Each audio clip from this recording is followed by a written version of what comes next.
Jenerali Muhoozi Kainerugaba, mtoto wa rais wa Uganda Yoweri Museveni, ameingia kwenye mjadala kuhusu uvamizi wa shamba la rais mstaafu Uhuru Kenyatta la Northland Farm na kutishia kutuma jeshi la ulinzi la wananchi wa Uganda linalofahamika kama UPDF kuwasaka wahuni. Kiongozi huyo mwenye utata aliingia kwenye mtandao wa kijamii hii leo na kumwelezea mkuu huyo wa serikali mstaafu kama kaka yake mkubwa, akionyesha kukerewa kwake kuhusiana na tukio la Jumatatu.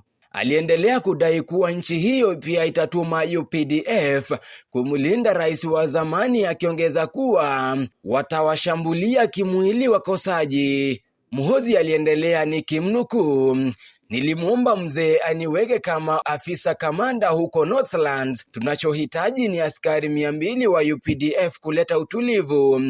Akaniuliza kwa nini, nilimwambia kwamba Wakenya wanahitaji kipigo kizuri. Alikataa." Mwisho wa nukuu.